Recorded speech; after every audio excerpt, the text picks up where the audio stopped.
Hey, hey. What up? What up, Dracula Presley and my fellow profiteers who have tuned in? How's everyone doing today? Oh man.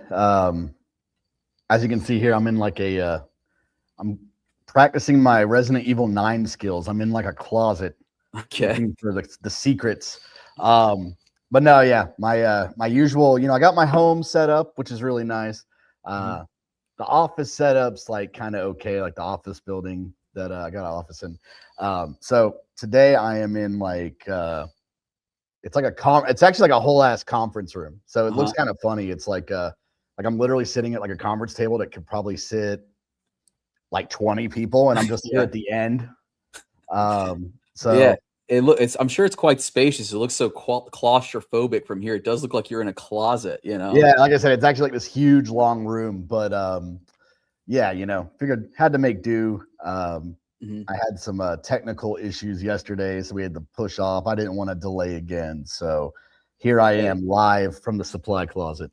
Hey, well, we got the most important part. We got you, dude, our chart expert, I who's made gonna it. save us here from Well, making bad financial decisions. yeah.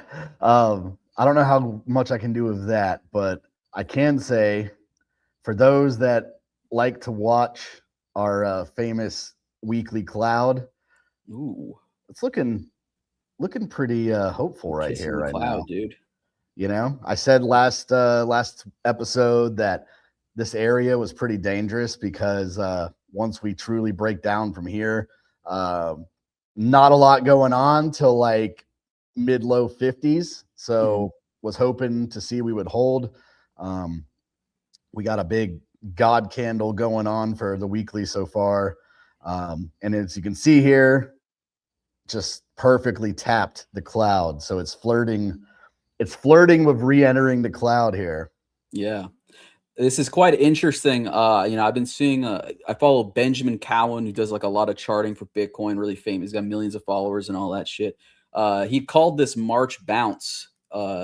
He'd also called this bear market, and he was saying that this March bounce was typical. A lot of people, I think, are maybe celebrating a little prematurely. What do you think, Drac?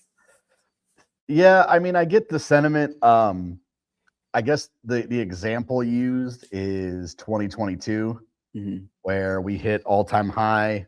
I guess same deal. It was about January, February. We had hit Bitcoin all-time high and all that stuff, and then we had kind of like a really decent bounce, and then it was just Hmm. bear market officially kicked off after that, and it was down only for the next year and a half or whatever. So I get the sentiment. um, I still feel like, I don't know, we're just very wild west. Hmm. I think the halving cycle was about half and half, right? Like we talked about forever, how it was like, okay, traditional cycles that we're used to are probably kind of ending because of all the institutional money and ETFs, and Bitcoin just has like a strong tie to the stock market at this point. But I think that it was about 50-50. It was like, yeah, there were a lot of big people like holders that just sold because they were just timing the halving Hmm. like cycle.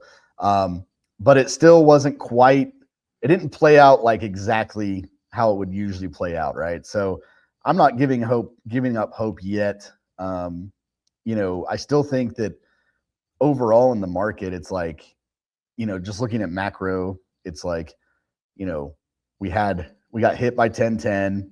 Hmm. Ever since then, it's just kind of been one thing after another with the macro. And it's like, all things considered, that there is now another war going on.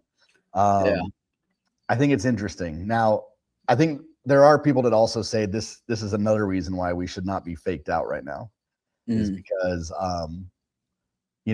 there's just like capital reshuffling right now, right? Uh, Hmm. since there is like kind of like uncertainty about certain markets or what's happening. So there is kind of like a theory as well that it's like, this isn't actually like a real, this is just money kind of moving around and getting repositioned.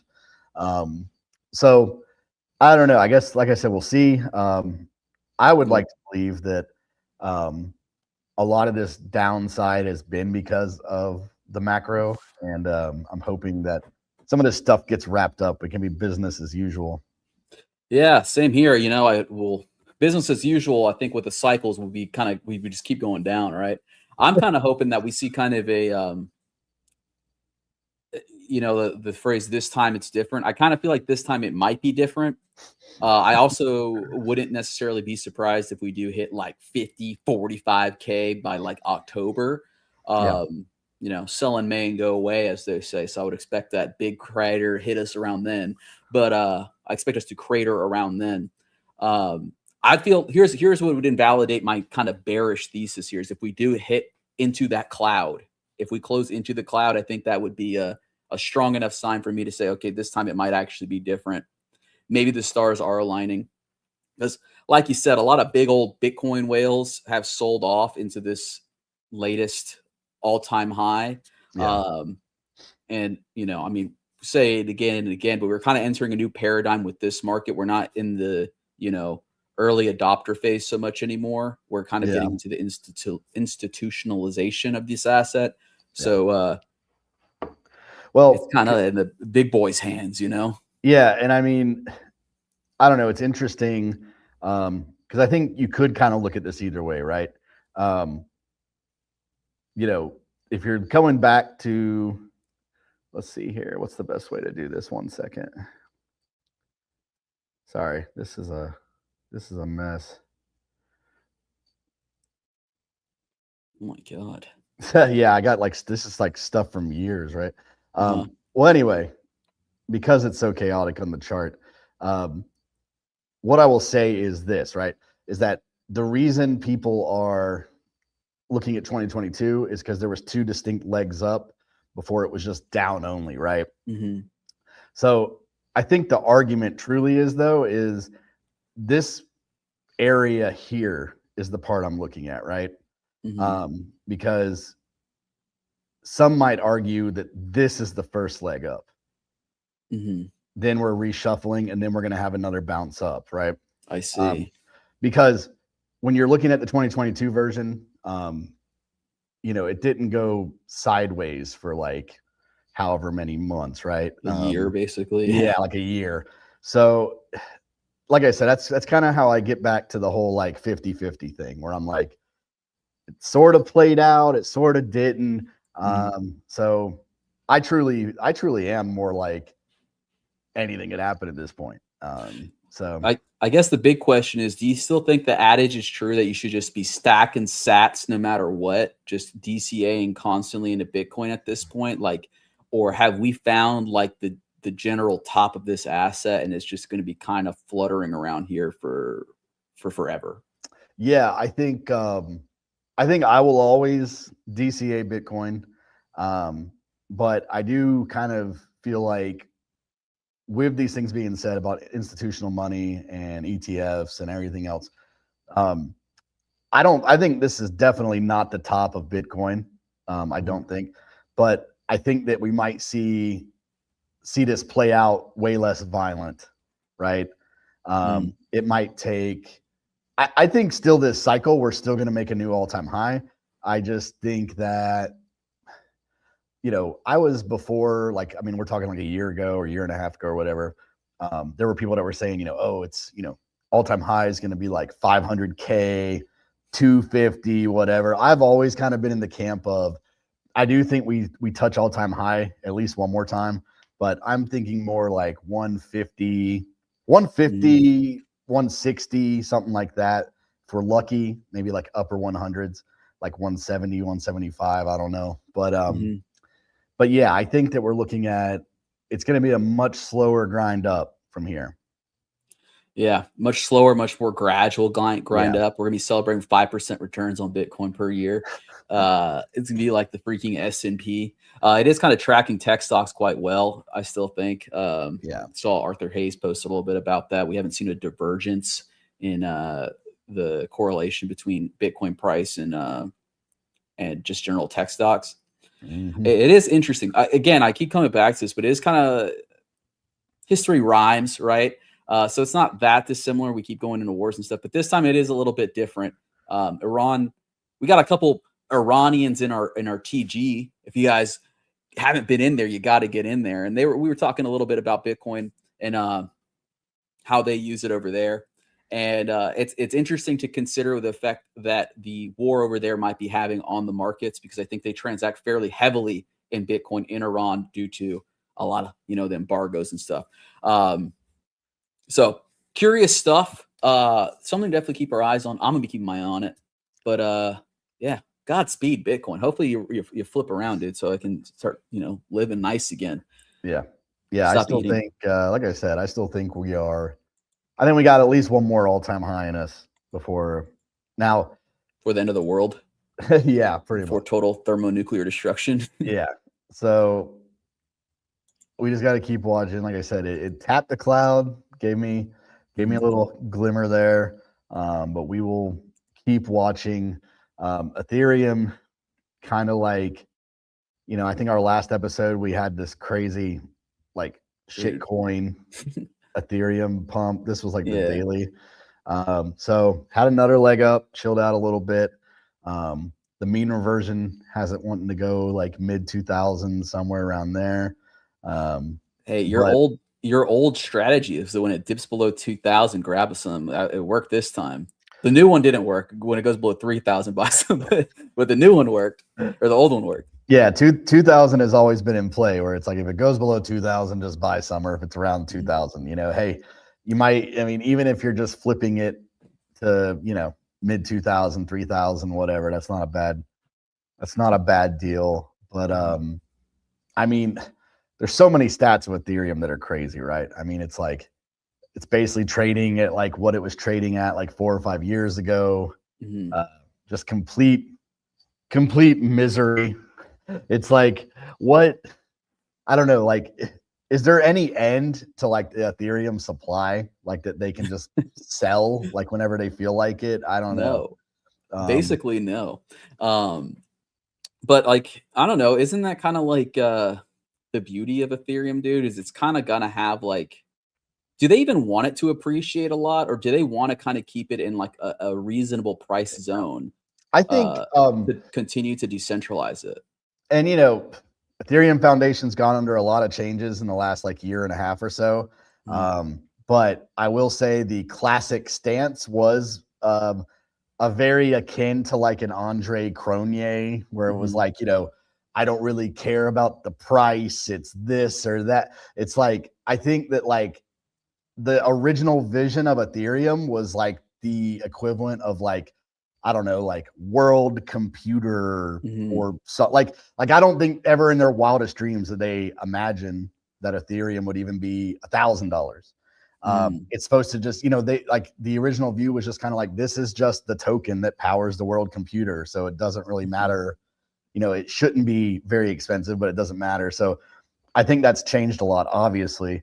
But yeah, I mean, I just don't think, the token for Ethereum is not the product to them. Yeah, no, it's kind of just like a means to an end, right? Which is to access the compute, the security. Yeah. And they are kind of, this may be a water brain take. Maybe I'm being a waterhead here, but it's also kind of like, if you want it to be like completely accessible to as many people in the world, which it seems to be kind of their goal, driving down the gas costs, driving down transaction fees on Ethereum is kind of the goal. And part of that would result in, the price depreciating, right? Because you need less Ethereum to conduct the same amount of economic activity. And that's a good point. I mean, maybe that's part of what we're seeing is a repricing based on, it's a lot different when gas costs, $50 to send a TX. Exactly. So Ethereum going down forever, Bitcoin will go up forever, and that is my thesis. And I'm not going to make that bet yet, but maybe I'll play around with that idea some more. I mean, and maybe someone can, tell me. I don't know. In my opinion, I don't know if there's ever going to be a world where Ethereum like outpaces Bitcoin ever again. I don't know. Just the value proposition for both of them is so completely different. I think Tom Lee's going to get completely BTFO'd here soon. I I don't really know. I don't think Vitalik's on his side. Basically, I don't think they're ideologically aligned. So it's kind of hard to imagine the asset moving how he'd like it to. Yeah, and I mean, just the like you mentioning the like ideological aspect. It's like, yeah, you just could not be further separated on that, right? Like, I mean, starting basically like a micro strategy for Ethereum. I mean, in theory it sounds cool, but if you really get into it, you know, if you really wade into it, it's like, no, that actually sounds like a bad idea. Yeah, They're completely different propositions of what their intended value is and what they're supposed to be used for and like everything. Dude, Tom Lee failed in his due diligence because he didn't connect the very basic dots that Vitalik is a commie pinko Roski, dude. There was never any hope for bit strategy, Bitmine, or whatever the fuck it's called. It'd be like one guy's like, I'm gonna hoard like Coca-Cola stock. And then this other guy's like, I'm going to run the same strategy on my favorite kombucha producer. Yeah, exactly. Like, dude. he just doesn't, like, it's just totally different everything. You know what I mean? Yeah. Foolish Tom Lee. But hey, you got another chart, or you want to move into a little something more text-based? Let's move into something a little more text-based. There's other charts we could talk about, but, we're already like 25 in. We might come back to it because we got to talk about Kraken becoming the first digital asset bank to receive a Federal Reserve master account. This is a pretty big deal because now I think they can access the Fed's direct like borrow window, so they can get those bank level interest rates on paper. Yeah, it's crazy, dude. Yeah, this is a huge development. It's huge, and I'm surprised it happened with Kraken. I thought Coinbase would land something like this by now. I will say it's like this last year and a half, 2 years especially, that's kind of what it used to always feel like. It used to always feel like, I mean, even just like the old days, going back to when it was like Coinbase had GDAX and there was, Kraken, and like, it was like, it always just felt like no matter what happened, Kraken was kind of like the second hand, whatever. And it's like this last like year and a half, 2 years, I don't know if they have new BD or like management or what, but like, it's like they're constantly like making moves and landing shit like this. Well, it seems like this was like a 5-year-long process, which sounds about right from my understanding of how banking approvals and those sorts of things work. They move glacially. It takes forever because, again, banking is supposed to be like one of the most boring things in the world. Very diligent, very slow moving, very meticulous. So, they've been working on this for a while. Kudos to them for not like announcing the announcement too, being like, hey, we're going to get the Fed master account any day now. They kind of just dropped it on us. Like, yeah, we got it. Yeah, I think that was part of what made it interesting, was, like, I mean, no chatter about that. You would think there'd be chatter about that for years. It's like nothing on the timeline, no chatter. It was just like, boom, here it is. Yeah. So let me read this quote here for those listening at home. Over time, this is what this will facilitate Kraken's connection with its Fed master account. Over time, this architecture could enable atomic settlement between fiat and crypto, institutional grade cash management integrated with digital asset custody, and programmable financial products built within a fully regulated framework. This is what it looks like when crypto infrastructure matures into core financial infrastructure. Through its Federal Reserve master account, Kraken Financial can connect directly to core U.S. payment rails, including FedWire, without relying on intermediary banks. This direct connectivity enables faster and more efficient fiat movement for institutional clients while reducing complexity, cost, and operational dependencies. This opens up it sums it up perfectly. It reduces a lot of their risk because it reduces a lot of their dependencies on those intermediary custodial banks that they had to interact with. And now they can access like all kinds of direct payment transfers and other tools that real banks get access to. Really, really cool, dude. They're going to probably launch some like not weird, but like kind of boring products, Kraken CD, certificate of deposit, but it'll be good for big money and more serious players. I mean, especially the first sentence there really jumps out at me. When it talks about like the future atomic settlement, right? Because that is still to this day, that's always just been a large friction point, and still to this day it is. It's just that when you're using something like Coinbase to off ramp, they just luckily have the fucking capital now to be able to Yeah. say, oh, thanks for your crypto, here's your money. So to be able to like actually tap in to these rails, like what they're saying here of atomic settlement would basically be like, you know, in the same transaction, your USDC is like real dollars, you know? Yeah. So yeah, I mean, it's a big move. It's kind of surprised no one had landed this yet, but It sounds like what it means is like I'll just be able to sell my asset directly into cash and withdraw on the same day. There's no more, I got to go to Coinbase, sell it, then withdraw it, wait a couple days, it hits my account. It's like it's all in the same thing, which could introduce some additional contagion into the U.S. banking system, as we kind of saw with SVB. What was it, like 2 years ago, 3 years ago. If there was some sort of run on Kraken, some people like dumping all of their crypto for cash, or wait, the reverse.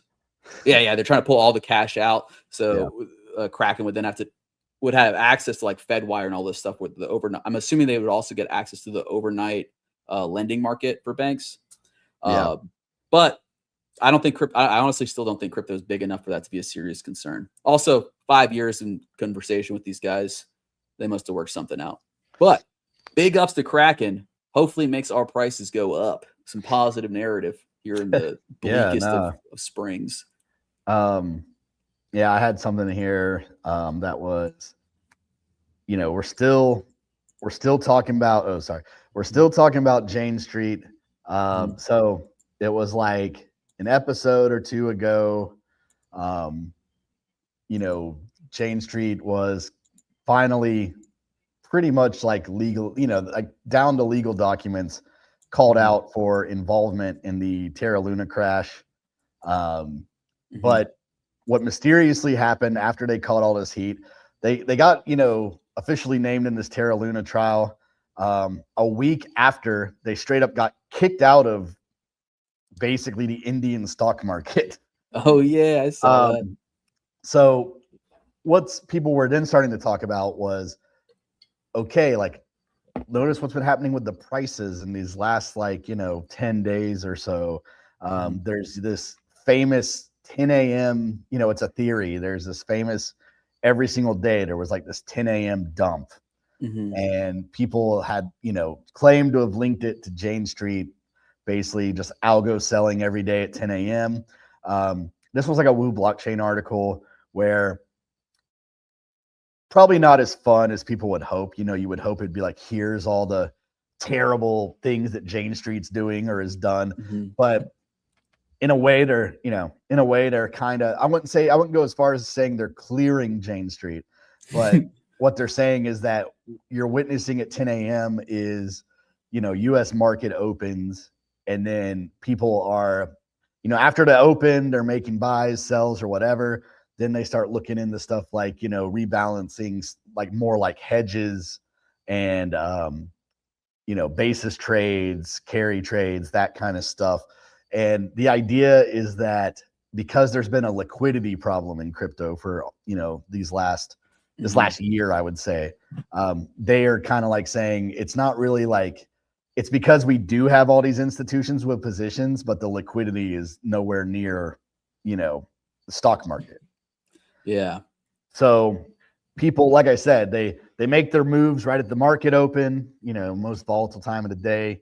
And then once that kind of, you know, at that point, you're like, you know, 30, 40 minutes into the daily open. So then you start going, okay, you know, I got to slide my, you know, I'm selling this, I'm buying this, I'm, you know, shorting this, longing this, you know, setting up your delta neutral stuff, your hedging stuff.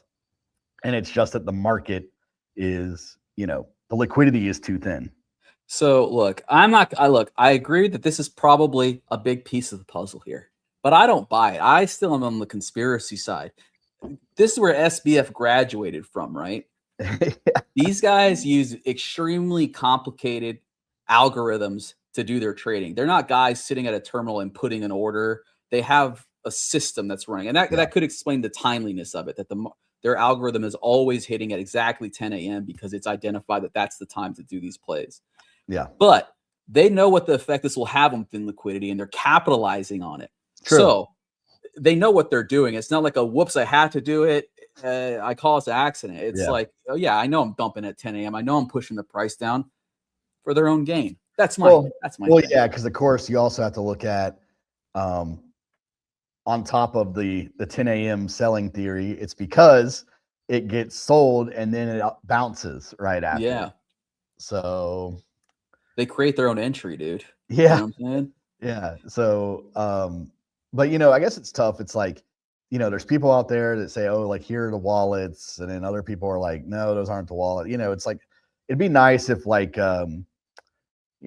something like Zach XPT or somebody would like just come in and say like, I'm gonna just finally find what Jane Street's working with so we can just like squash this once and for all. Dude, he's freaking busy exposing exchanges I've never even heard of before. Yeah. Didn't we talk about that last episode? Like we were like looking at the poly market, and I was like, oh, you guys should throw money on this. And it was literally none of them. None of the ones people suspected, dude. Yeah, I mean, the Axiom story was a little boring by what we're used to. It was like, some guy that does, obviously like he had audio chats with the guy from like group chats, and it was like the guy's not the doesn't really sound like a freaking crypto mastermind. And the whole grift made him like $200,000 or $300,000, which yes, that's that's a lot of money. But we're used to in crypto, we're used to like, oh, this guy scammed $50 million or, at least a few million. Or it's like, okay, so the guy was just kind of being an asshole and made a few $100,000 with his friends. And I mean, that's like a weekend, dude. That was like a weekend in like in prime pump fun rugging times. Now it's like, I mean, it's a good amount of money now. I'll be honest. That's a lot of money, but it's not like you're saying, it's not like groundbreaking, earth shattering. I feel like there's bigger fish for Zach to fry. For instance, someone like this dude personally betrayed me, dude. Oh, and they did it for significantly less, 2 to 3. I think it was like $2,000 or something. They didn't actually personally betray me. I mean, this is your dose of Sonic gossip, but oh yeah. Yeah, so Savvy Girl, polarizing figure on the timeline, right? Yeah, I loved her feet pic. She used her feet to rug 2 Gs, dude, over 6 months. Well, pitiful numbers, pathetic numbers, in my opinion. I guess that's what we have to get to is like, the plot has thickened, right? Because yesterday there was a product that was launched that immediately, as rugs do, the product launched, and I guess within 3 or 4 hours, private keys were stolen, liquidity was stolen, tokens were dumped. But like you said, it was for about $2,000. Yeah. So with this coincided, this is like non-safe for work ass fucking page. It's like a GeoCities HR. She got this up quick. I'll give her that. She got this up quick. She removed the TG again. Did the TG link? Well, good, dude. You guys shouldn't be in there. What the fuck are you doing? I joined the TG just to be like, what the fuck? And it's silly.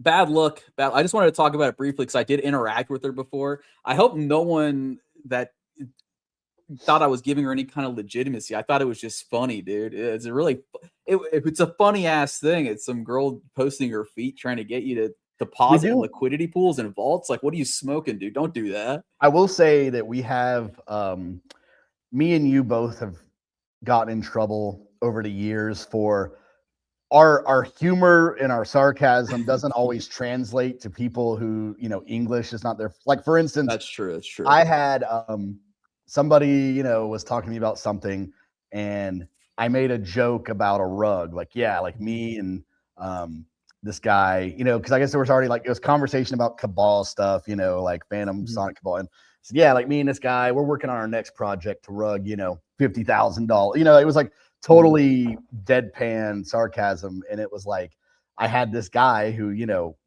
somebody was talking about something else, and he sent that tweet and was like, well, look here, he's saying here, yeah, he rugged and he's got, and it was like, Yeah, so the video in question was, you made a video where you were like saying, hey, like Savvy Girl's the only one doing anything fun around Yeah. here, and yeah, so somebody already put that up, like Corval's in cahoots with Savvy Girl. Yeah, They're dude. divvying up the $2,000 right now. Oh yeah, I'm so stoked. I got my $200 cut, dude. I would so be. Look, my reputation is worth more to me than that, dude. You got to give me at least I don't know, 500 200 grand. bucks. Like you got to give me the money that the guy was making that Zach XPT exposed minimum. Okay. Yeah. But no, I just thought it was funny because of the paltry sum. It kind of is like indicative of of some of the state of the market. Even Yeah. the ruggers are settling for less, dude. Yeah, I mean, and people, there was always a little bit of controversy. Like people claimed that, this was a person that had already done stuff on other chains similar to this. There was a lot of AI claims, which, sometimes I don't know, it's hard to tell. But yeah, I mean, months and months and months for 2K. But then, as we were saying, reemerged on the timeline today saying, I'm coming back. I was, a dev hurt me.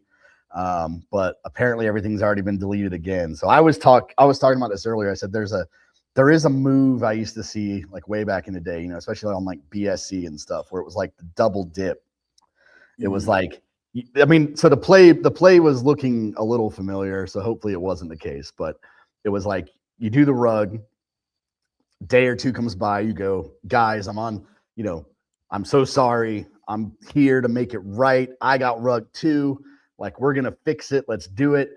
And, the returns are never as strong as the first rug, but then, you pull in a little final gasp of, cash, and then you rug again, and for real. So guys, don't fall for it, dude. Do not go to that site. I probably already got malware on my PC from even going to that site. Don't do it. Don't fall for the double dip.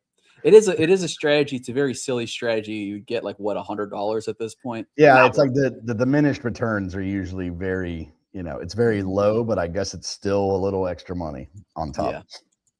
Well, but enough about that. Enough about this scammer not even worth their time. Let's talk about the new narrative that's hitting crypto bigly. Are you playing anything around this, Dracula? I mean, Venice, as we not all know, but the Venice token has put up big, huge numbers the last couple of weeks. I think it's up to like $800 a token. You stake I think each token is worth like 1 day's worth of like compute on an agent or something. Yeah. So I think already kind of mispriced.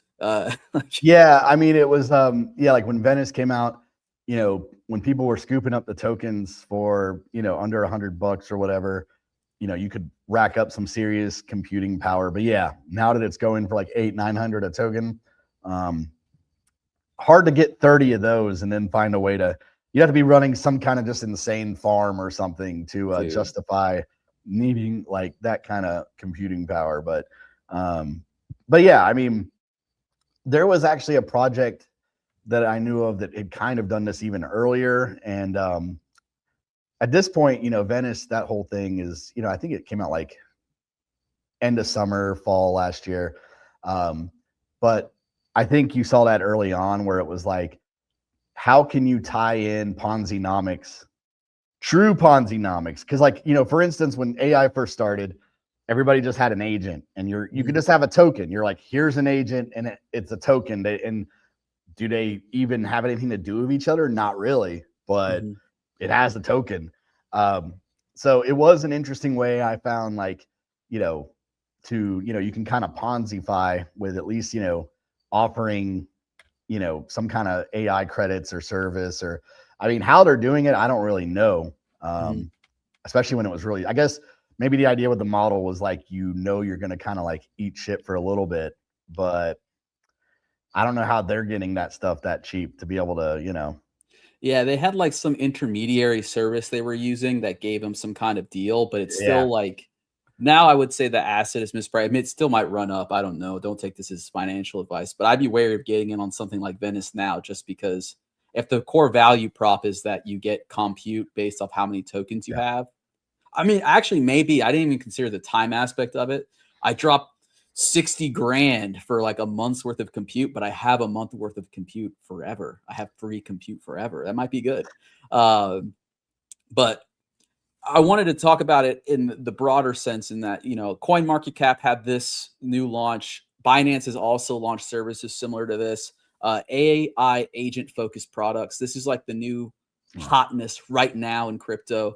It's only a matter of time before someone creates Ohm for agents, and it's going to run up to $1 trillion. But yeah, they're offering MCP for real-time data, X402 support for CoinMarketCap APIs, skills for Claude Code, and skills for OpenClaw. Just kind of allowing your agent to directly interact with CoinMarketCap's data is what it seems like. Pretty hot stuff right now. Yeah. It's so hot right now. Even I'm building a little agent to do some crypto stuff. What about you, Drac? You been playing around with agents at all? Yeah, I've been playing around with some of these I have like a VPS, because I'm sure most of you know this, but yeah, you do not want to just install one of these systems on your main computer, because they get like heavy permissions and access. So yeah, I have a VPS. I've been testing out some of the OpenClaw like forks, and it does take a little work to get it like dialed in, but I'm getting there. Now I don't really feel like, now some people might disagree depending on what you're paying for or what your setup is. I do not really find it to be a good substitute for something like Cursor or Claude Code. I don't know. I find like I do actually just use my assistant like that, just for like, deep research, or, finding things for me that I don't necessarily, like I don't necessarily need to like spend a lot of time on this right now. It is good for stuff like that. Or yeah, even just using it as an actual assistant is really useful. Controlling it from your Telegram, just right there. So yeah, no, I mean it's not going anywhere, that's for sure. And yeah, I mean, everybody making these MCP servers and everything else, it's just like, that's just like it's a big help. You can just tell them like, hey, ingest this, and now they're pretty much dialed in. Yeah, it's like the new gold rush right now is to kind of like make data accessible and consumable by agents more effectively, kind of broaden their skill set and the like. I'm kind of doing something a lot stupider. I'm kind of just making a game that they can play, and then we can all bet on. This is what it looks like. But so, be sure to check out my Twitter as I post more about this ball game I'm working on. But that's as far as I've gone with agents. I agree with you. I think Claude Code specifically, like Claude itself is so powerful, it seems like, that I don't really see like a whole lot of use for the agent other than its ability to autonomously run and perform certain tasks. Yeah. I'm kind of thinking of using it, like I'm kind of just testing it out with this game to kind of see what I can actually get it to do and how effective it is, how much it can learn. But fun stuff to work with right now. I highly recommend checking it out right now if you guys got free time. That intersection of AI, crypto, people have been screaming about it for a while, but it seems like it's finally kind of coming to like real fruition. Yeah, I mean, if you can think of something interesting to do, now's the time to do it. Like I said, especially if it comes to, tokenomics, Ponzi-nomics, whatever. Yeah, you should get on it. Yeah, and if you guys need funding, there are plenty of opportunities out there. I think Virtuals has like some like the 60. Well, I'm doing the 60-day Virtuals thing, but I think they have even other programs that can like more directly fund you. Monad, I know, has got like hackathons. Solana's doing shit. So get out there, get active, get after it, dude. Bear markets for building, right? Bear markets for building and meme coins, in my opinion. Yeah, that's what it seems like. There was like a little drama. Now, New York Times and CZ, just for some reason, New York Times just kind of seems hell-bent on like, running CZ through the mud whenever they can. So the idea was, I guess this was, I don't know, 5 days ago, 6 days ago, New York Times said, ooh, we got, like half of CZ's memoir. And, they were kind of like laying it out, like all the bad things that are in the book he's done and everything else. But I was telling you before the show, it was funny because it was like, I guess things that normal people might think are financially sketchy or dangerous, they just don't really phase people that are in crypto like us. So they had like this like running list of like all the things. And of course, CZ, played it correctly. Like he was just like, all right, well, I just got like a ton of new people following me. I got a ton of people knowing about my book now. Thanks for the press. But there was a funny thing in there about SBF. He was talking about how when all that stuff was going down with, Binance and FTX, and, he just said how casual SBF was to just be like, yeah, man, just let me hold a few billion, let me hold a few billy, like, no big deal. Like, I'm good for it. Yeah, exactly. So, yeah, but I think the book sounds like it's gonna be pretty cool. It's like, I won't read all this obviously, but it's like a lot of it's gonna focus around all that stuff he went through, where he went to prison and everything. And CZ is one of the more interesting, I guess, figures of our time because he's very controversial. A lot of people don't know how to feel about him. He's simultaneously a scammer, but also like the defender of crypto. He's kind of like one of our, I don't know how you'd say it, like avatars. He's like a powerful representative, but also we all kind of feel like he scams us all the time. So it's kind of hard to say. I'm interested to read the memoir. I'm kind of curious to see where he's going to go from here. If he's really not the Binance CEO anymore, is he just going to shitpost for the rest of his life, write books? Pretty much. Thanks for joining us. We'll be back next week. Be sure to join the Telegram, the Rope House down there. And give us a follow, subscribe, all that stuff. And we will see you guys next week. We'll see you guys next week. Adios.